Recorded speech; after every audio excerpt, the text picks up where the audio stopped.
ہو لیے اور سیدھی راہ پر بے کھٹکے دوڑے چلے گئے، چنانچہ انہوں نے ہمیشہ رہنے والی آخرت و عمدہ و پاکیزہ نعمتوں کو پا لیا۔ یہاں پر وہ کلام مکمل ہوا، انورٹڈ کاما کلوز ہو گیا۔ اس کے بعد یہاں پر نہج البلاغہ کے خطبہ نمبر 152 کا سے اقتباس ہے، آئیے ہم پڑھتے ہیں۔ لکھا ہے کہ ہم انورٹڈ کاما اسٹارٹ کہ ہم قریبی تعلق رکھنے والے اور خاص ساتھی اور خزانہ دار اور دروازے ہیں، اور گھروں میں دروازوں ہی سے آیا جایا کرتے ہیں، اور جو دروازوں کو چھوڑ کر کسی اور طرف سے آئے اس کا نام چور ہوتا ہے۔ اسی خطبے کے آخر ایک جز میں اسی خطبے کا ایک جز یہ ہے کہ آل محمد علیہ السلام انہی کے بارے میں قرآن کی نفیس آیتیں اتری ہیں، اور وہ اللہ کے خزینے ہیں، اگر بولتے ہیں تو سچ بولتے ہیں، اور اگر خاموش رہتے ہیں تو کسی کو بات میں پہل کا حق نہیں۔ یہاں پہ انورٹڈ کاما کلوز ہو گیا۔ اب لکھا ہے کہ امام المتقین علیہ السلام نے آل محمد علیہ السلام کی حقیقت کی عکاسی کرتے ہوئے فرمایا، انورٹڈ کاما، وہ علم کے لیے باعث حیات اور جہالت کے لیے سبب مرگ ہیں۔ ان کا علم ان کے علم کا اور ان کا ظاہر ان کے باطن کا اور ان کی خاموشی ان کے کلام کی حکمتوں کا پتہ دیتی ہے۔ وہ نہ حق کی خلاف ورزی کرتے ہیں نہ اس میں اختلاف پیدا کرتے ہیں۔ وہ اسلام کے ستون اور بچاؤ کا ٹھکانہ ہیں۔ ان کی وجہ سے حق اپنے اصلی مقام پر پلٹ آیا اور باطل اپنی جگہ سے ہٹ گیا اور اس کی زبان جڑ سے کٹ گئی۔ یہاں پر انورٹڈ کاما کلوز ہو گیا۔ نہج البلاغہ خطبہ نمبر 236 یہ ہم نے پڑھا، اور اب آئیے مزید جانتے ہیں۔ یہاں پر لکھا ہے کہ انورٹڈ کاما میں ترجمہ نہج البلاغہ خطبہ نمبر 236 کا مزید پارٹ ہے۔ لکھا ہے کہ انورٹڈ کاما میں کہ انہوں نے دین کو سمجھ کر اور اس پر عمل کر کے اسے پہچانا ہے، نہ صرف نقل و سماعت سے اسے جانا ہے۔ یوں تو علم کے راوی بہت ہیں مگر اس پر عمل پیرا ہو کر اس کی نگہداشت کرنے والے کم ہیں۔ یہاں پہ انورٹڈ کاما کلوز ہو گیا۔ ہم ترجمہ پڑھ رہے تھے نہج البلاغہ کے خطبہ نمبر 236 کے مزید پارٹ کا۔ آگے چلتے ہیں۔ لکھا ہے بدر حنین نے جب کعبے میں ولادت پائی تھی، فاتح بدر حنین، پورا جملہ یوں ہے، میں نے وہ فاتح اپنے طور پہ پڑھ لیا اور زور سے بولنا بھول گئی۔ فاتح بدر حنین نے جب کعبے میں ولادت پائی تھی تو اس مولود کعبہ نے رسول اسلام صلی اللہ علیہ وآلہ وسلم کے مبارک ہاتھوں پر بلند ہو کر آپ صلی اللہ علیہ وآلہ وسلم کی زیارت کر کے اپنی زندگی کا آغاز کیا تھا، اور پھر اس دن تک پیغمبر صلی اللہ علیہ وآلہ وسلم کی شانہ بشانہ رہے جب تک کہ آپ صلی اللہ علیہ وآلہ وسلم کی حضیرت القدس تک رحلت نہیں ہوئی تھی۔ پھر لکھا ہے کہ اسی حالت کو آپ علیہ السلام نے نہج البلاغہ میں اس طرح بیان کیا ہے، اور یہ ہم پڑھنے جا رہے ہیں نہج البلاغہ کے خطبہ نمبر 37 کا حصہ، انورٹڈ کاما، کہ میں نے اس وقت اپنے فرائض انجام دیے جبکہ اور سب اس راہ میں قدم بڑھانے کی جرت نہ رکھتے تھے، اور اس وقت سر اٹھا کر سامنے آیا جبکہ دوسرے گوشوں میں چھپے ہوئے تھے، اور اس وقت زبان کھولی جبکہ دوسرے گنگ گاف نون گاف نظر آتے تھے، اور اس وقت نور خدا کی روشنی میں آگے بڑھا جبکہ دوسرے زمین گیر ہو چکے تھے۔ گو میری آواز ان سب سے دھیمی تھی مگر سبقت و پیش قدمی میں میں سب سے آگے تھا۔ میرا اس تحریک کی باغ تھامنا تھا کہ وہ اڑ سی گئی، اور میں صرف تھا کہ جو اس میدان میں بازی لے گیا۔ معلوم ہوتا تھا کہ جیسے پہاڑ جسے نہ تند ہوائیں جنبش دے سکتی ہیں اور نہ تیز جھکڑ اپنی جگہ سے ہلا سکتے ہیں، کسی کے لیے بھی مجھ میں عیب گیری کا موقع اور حرف گیری کی گنجائش نہ تھی۔ انورٹڈ کاما کلوز ہوا۔ تو یوں ہم نے نہج البلاغہ کے خطبہ نمبر 37 کا کچھ حصہ ملاحظہ کیا۔ پھر لکھا ہے جی ہاں، اس سلسلہ امامت و ولایت کے راس و رئیس اور فاتح خندق و خیبر ہیں۔ پھر آپ علیہ السلام کی شہادت کے بعد آپ علیہ السلام کے فرزندوں نے اس مشن کو آگے بڑھایا اور اپنے ادوار کے مستضعفین کو میم سین تے زواد عین فے یہ نون مستضعفین کو سنبھالا اور مستکبرین کا مقابلہ کیا۔ نہایت ہی افسوس سے کہنا پڑتا ہے کہ ان کے فضائل و مصائب میں سینکڑوں کتب لکھی گئیں اور ان میں ہزاروں روایات جمع کی گئیں، لیکن ان کی سیرت کے اہم ترین پہلو کی طرف لوگوں کی عدم توجہ کی وجہ سے ان کی تاریخی مظلومیت کا سلسلہ آج تک جاری ہے، کیونکہ ان کی زندگی کے انقلابی پہلو کو زیر بحث نہیں لایا گیا۔ یہی انقلابی پہلو ہے کہ جس کے لیے انہیں منصب امامت کے لیے منتخب کیا گیا ہے، وہ سب اس الہی ذمہ داری سے عہدہ برا ہوئے تھے۔ امام علیہ السلام نے اسی حقیقت کو اپنے ملکوتی الفاظ کے ساتھ کچھ اس طرح بیان کیا۔ آئیے ہم ملاحظہ کرتے ہیں نہج البلاغہ کے خطبہ نمبر 236 کا کچھ حصہ۔ انورٹڈ کاما، تمہیں معلوم ہونا چاہیے کہ آل محمد علیہ السلام آسمان کے ستاروں کی مانند ہیں، جب ایک ڈوبتا ہے تو دوسرا ابھرتا ہے، گویا تم پر اللہ کی نعمتیں مکمل ہو گئی ہیں اور جس کی تم آس لگائے بیٹھے تھے وہ اللہ نے تمہیں دکھا دیا ہے۔ یہاں پر انورٹڈ کاما کلوز ہو گیا۔ پھر لکھا ہے الحمدللہ یہ کتاب ملت اسلامیہ کے لیے ایک عظیم الشان تحفہ ہے جو محقق دوران، محدث جلیل، مورخ آل محمد علیہ السلام آیت اللہ الشیخ باقر شریف القرشی کی تالیف و تحقیق ہے، جو ایک موضوعاتی اور تحلیلی کتاب ہے۔ تے ہے لام، یہ لام چھوٹی ہے، تحلیلی کتاب ہے۔ اس کا اردو زبان میں ترجمہ حجت الاسلام مولانا زرغام زواد رے غین الف میم زرغام حیدر صاحب نے کیا ہے، اور اس کی نشر و اشاعت کا کام ادارہ منہاج الصالحین لاہور پاکستان نے کیا ہے۔ آقائق علامہ ریاض حسین جعفری فاضل قم نے ضرورت محسوس کی کہ اس کتاب کو منظر عام پر لایا جائے۔ کتاب میں اصلاح و تہذیب کی گنجائش تھی۔ علامہ موصوف نے اثر نو اس کتاب کی تہذیب و اصلاح کی اور اسے اشاعت کے مختلف مراحل سے گزار کر اسے ایک نئے اور دیدہ زیب ٹائٹل کے ساتھ نشر کیا۔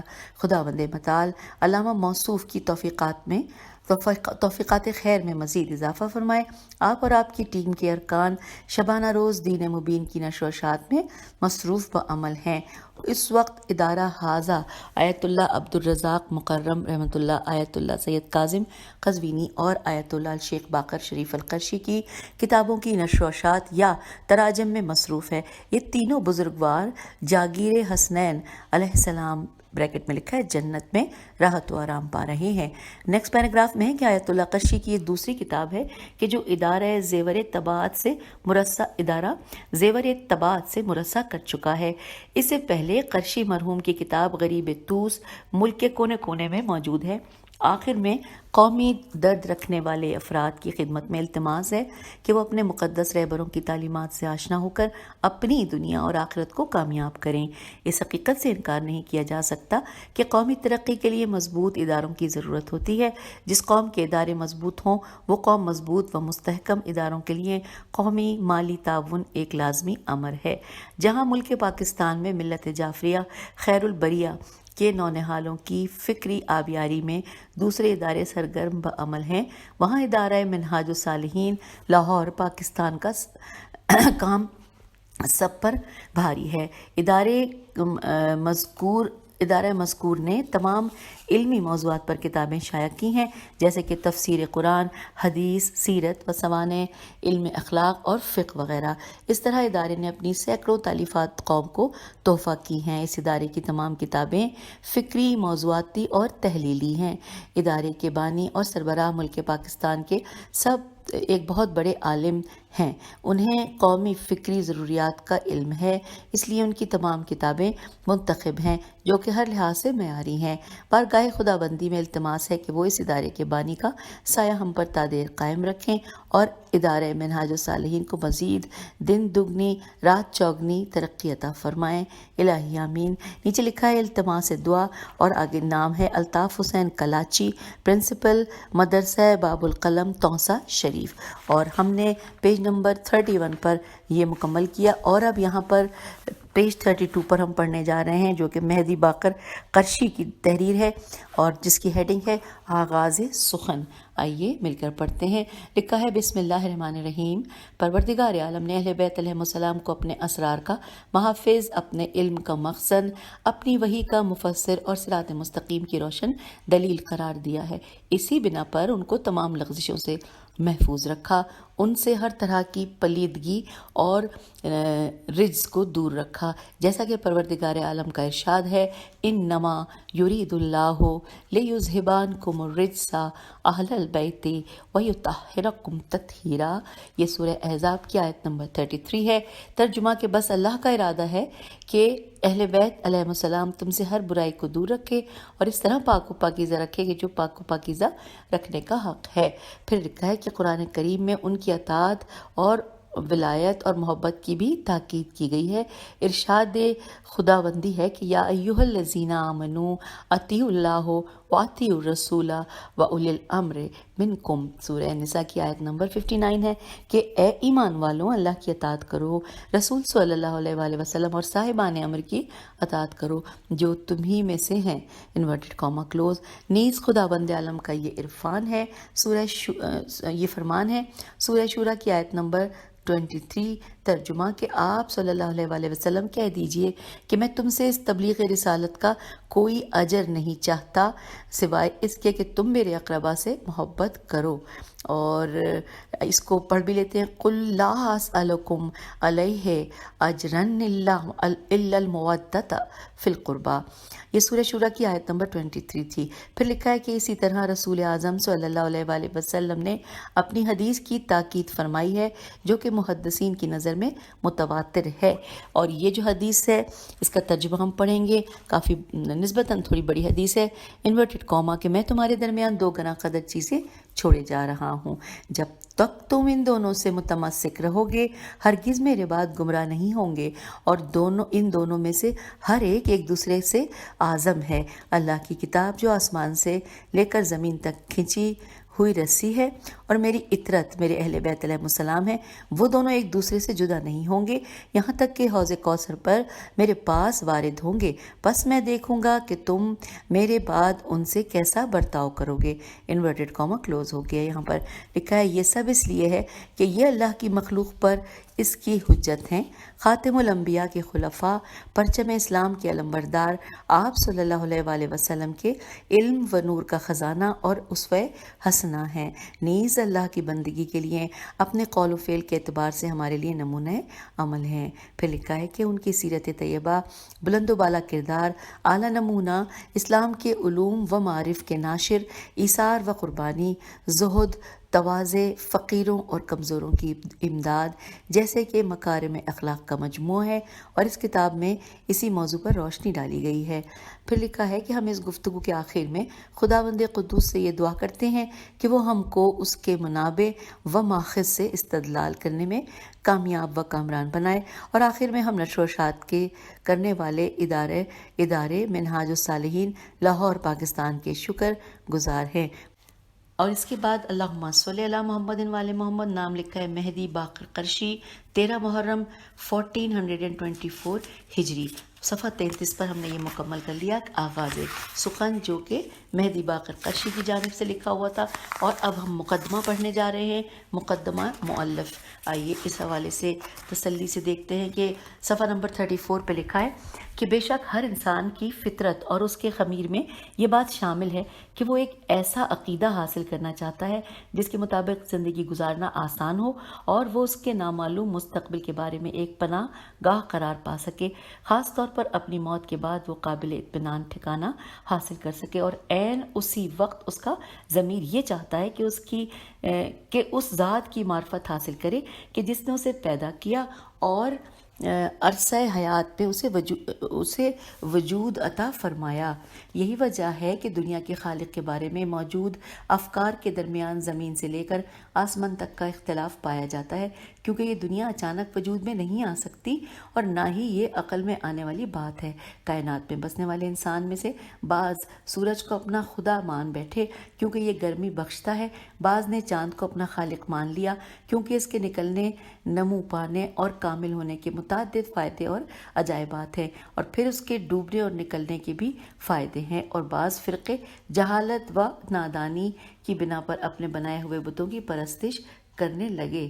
اچھا، یہاں پہ یہ لکھا ہے نا کہ پھر اس کے ڈوبنے اور نکلنے کے بھی فائدے ہیں، یہاں پر اشارہ ہے کہ ہم حاشیے میں دیکھیں، یہاں کچھ لکھا ہے کہ عراق میں مقبروں کی دیواروں پر سورج، چاند اور بعض ستاروں کی تصویریں بنائی گئی ہیں، جس کا مطلب یہ ہے کہ مرنے والے ان کی عبادت کیا کرتے تھے۔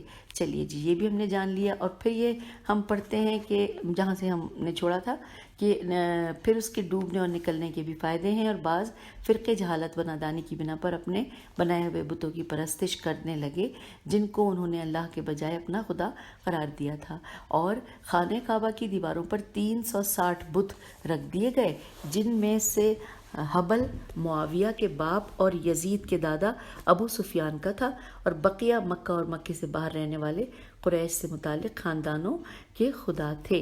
اب پھر اگلے پیراگراف میں لکھا ہے کہ جو کہ پروردگار عالم کے تمام انبیاء علیہم السلام، اللہ کی مخلوق، اس کے بندوں پر حجت تمام کرنے اور ان کی فکروں کو صاف و شفاف کرنے کے لیے مبعوث کیے گئے۔ انہوں نے ہی جہالت کے بتوں اور باطل عقائد سے لوگوں کے اذہان کو صاف کیا۔ اسی طرح انہوں نے انسان کے ارادے، طرز عمل اور عقائد کو مکمل طور پر آزاد رہنے کی دعوت دی۔ انبیاء علیہ السلام کے مبعوث کیے جانے کا عظیم مقصد اللہ کے بندوں کو اس کی عبادت اور وحدانیت کی دعوت دیتا ہے۔ وہ خدا جو خالق کائنات ہے، ایسی زندگی عطا کرنے والا ہے کہ جو زمین پر خیر اور سلامتی کی شناخت پر مبنی ہے۔ اسی طرح اس کی دعوت کا اہم مقصد انسان کو ان خرافات سے دور کرنا ہے کہ جن کے ذریعے انسان کا اپنے اصلی مقصد سے بہت دور چلے جانا ہے۔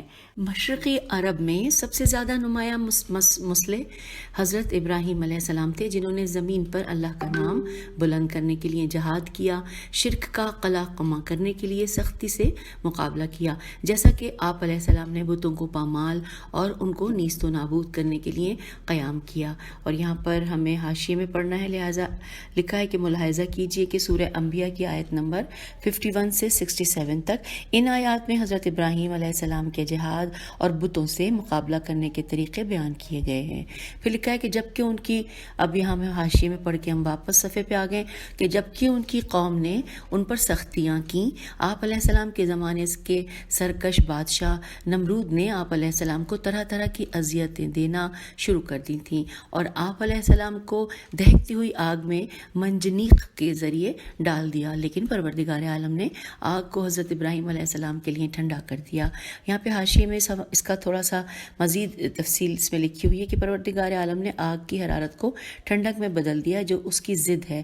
یہ ایک ایسا حقیقی معجزہ ہے جس کے ذریعے اللہ نے اپنے انبیاء علیہ السلام کی تائید فرمائی ہے۔ اب دوبارہ ہم صفحے کی جانب آ رہے ہیں کہ اسی طرح انبیاء علیہ السلام نے زمین پر اللہ کا نام بلند کرنے کے لیے جنگ و جہاد کیا اور انسان کی فکر اور اس کے ارادے کو غیر خدا کی عبادت سے آزادی عطا کی۔ اور اب اگلے پیراگراف میں لکھا ہے کہ اللہ کی وحدانیت کے اقرار اور انسان کو آزاد فکر کی طرف دعوت دینے میں رسول اعظم حضرت محمد صلی اللہ علیہ وآلہ وسلم کی شخصیت ممتاز و نمایاں ہے۔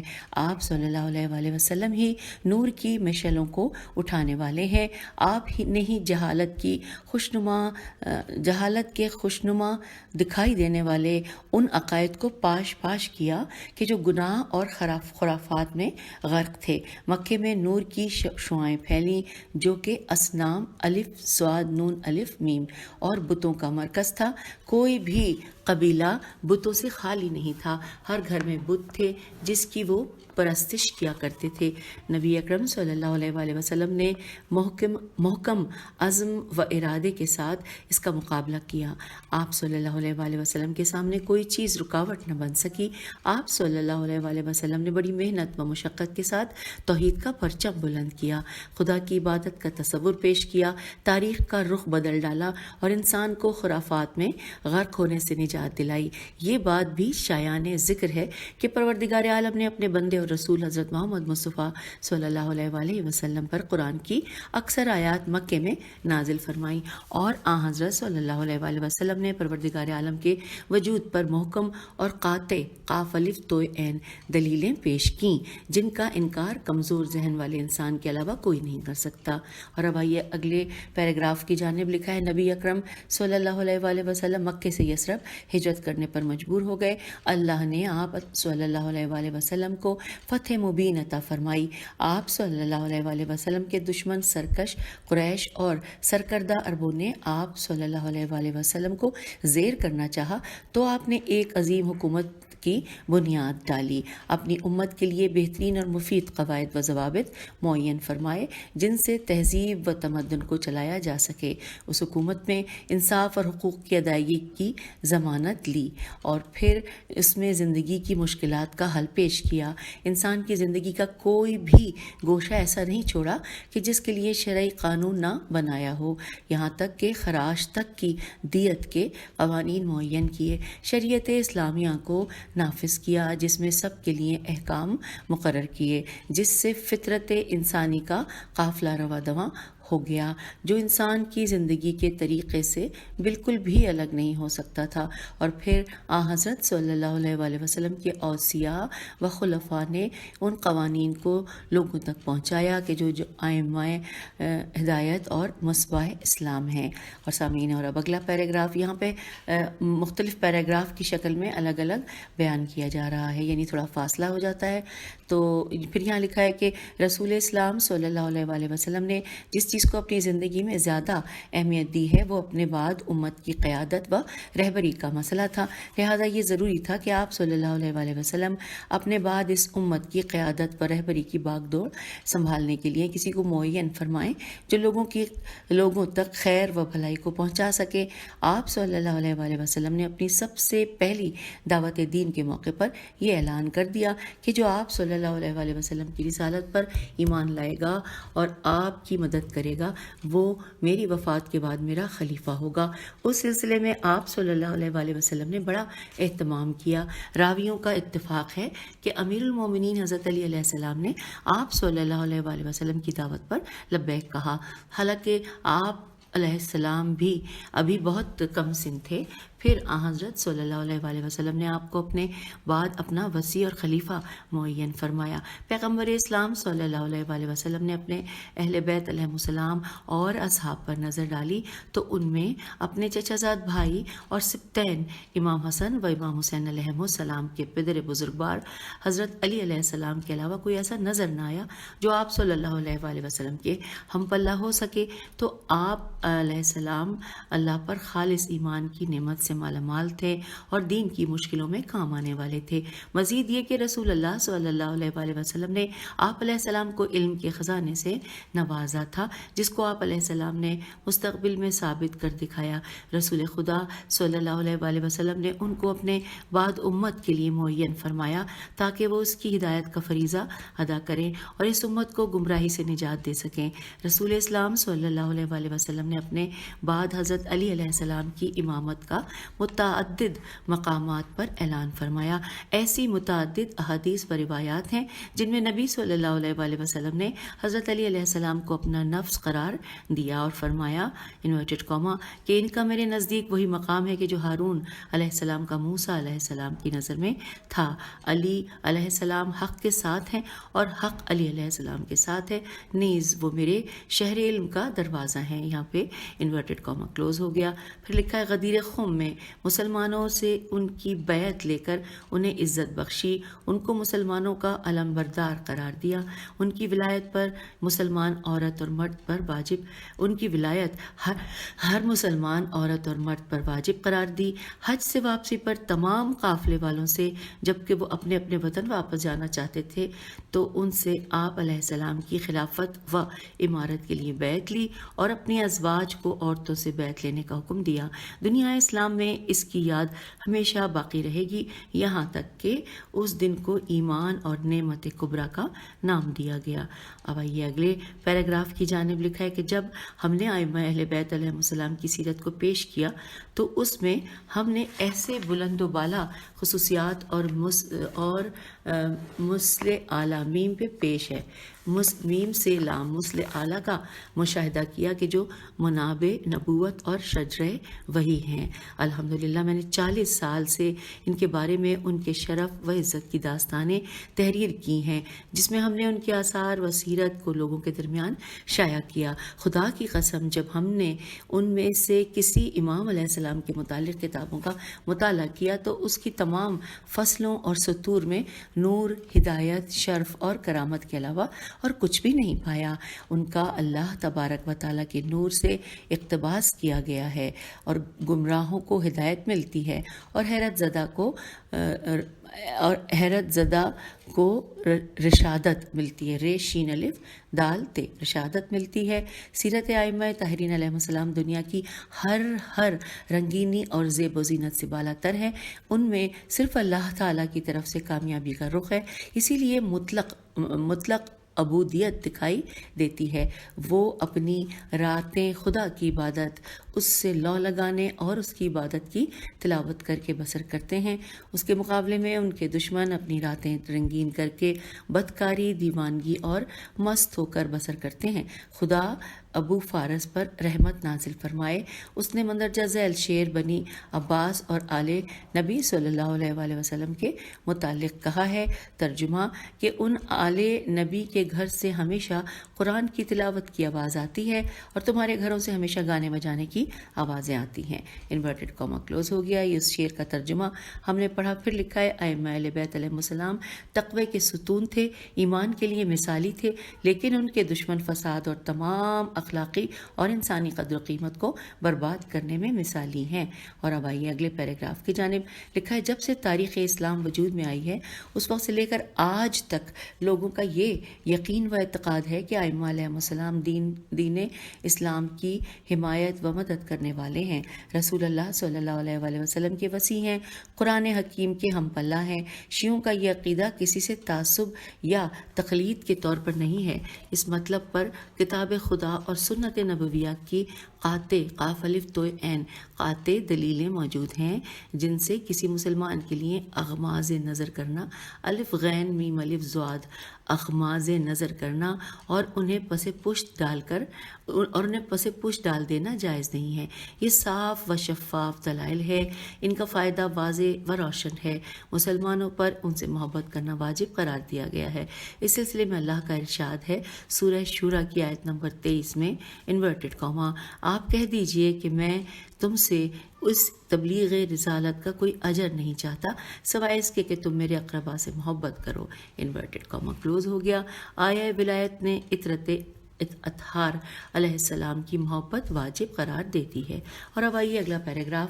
اس بات کا ذکر کرنا بھی مناسب ہے کہ اہل بیت علیہ السلام کا شریعت اسلامیہ میں ان کے جد بزرگوار رسول اکرم صلی اللہ علیہ وآلہ وسلم کے علاوہ دوسرا کوئی اور طریقہ نہیں ہے، بلکہ اہل بیت علیہ السلام کا طریقہ رسول اللہ صلی اللہ علیہ وآلہ وسلم کا طریقہ ہے جو حضرت صلی اللہ علیہ وآلہ وسلم کے طریقے و روش سے ہی اخذ کیا گیا ہے. تمام عبادات و معاملات، عقود اور ایقاعات عین قاف واو دال عقود اور ایقاعات الف یہ قاف الف عین الف تے ایقاعات ایک ہی چمکتے ہوئے نور و حکمت کے سرچشمے سے اخذ کیے گئے ہیں جن کو حضرت محمد صلی اللہ علیہ وآلہ وسلم کہا جاتا ہے. فقہ اسلامی کی عظیم الشان شخصیت حضرت امام جعفر صادق علیہ السلام نے اعلان فرمایا ہے کہ جو احکام شریعت بلند و برتر اخلاق اور آداب وغیرہ نقل کیے گئے ہیں وہ سب کے سب ہمارے آباء و اجداد کے اس خزانے سے نقل کیے گئے ہیں کہ جن کو انہوں نے رسول اسلام صلی اللہ علیہ وآلہ وسلم سے حاصل کیا تھا. ان کی احادیث کسی مغالطے کے بغیر جوہر اسلام کی حکایت کرتی ہیں. ان کی حقیقت رب العالمین کی طرف سے اسی طرح نازل ہوتی ہے. اس میں اسلامی مذاہب پر کسی طرح کوئی طعن و طنز نہیں کیا گیا ہے. ان کے علمی چشمے ہیں جن کے ذریعے وہ سیراب کیے گئے ہیں. اور یہاں پر یہ والا پیراگراف مکمل ہوا. اور اب آئیے اگلے پیراگراف کی جانب. لکھا ہے کہ ائمہ علیہ السلام سے نقل شدہ تمام معصور میم الف سے واو رے معصور احکام و تشریحات بالکل حق اور عدل خالص ہیں. ان میں کوئی پیچیدگی اور اغماز الف غین میم الف زواد نہیں ہے جن دلائل پر شیعوں کے بڑے بڑے فقہا نے اعتماد کیا ہے یا جن کو ستون قرار دیا ہے. اور وہ اثر و حرج عین سین رے واو ہیرے جیم اثر و حرج کو دور کرنے والی دلیلیں ہیں. جب مکلف پر میم کاف لام فے اور لام پے پر تشدید ہے. جب مکلف پر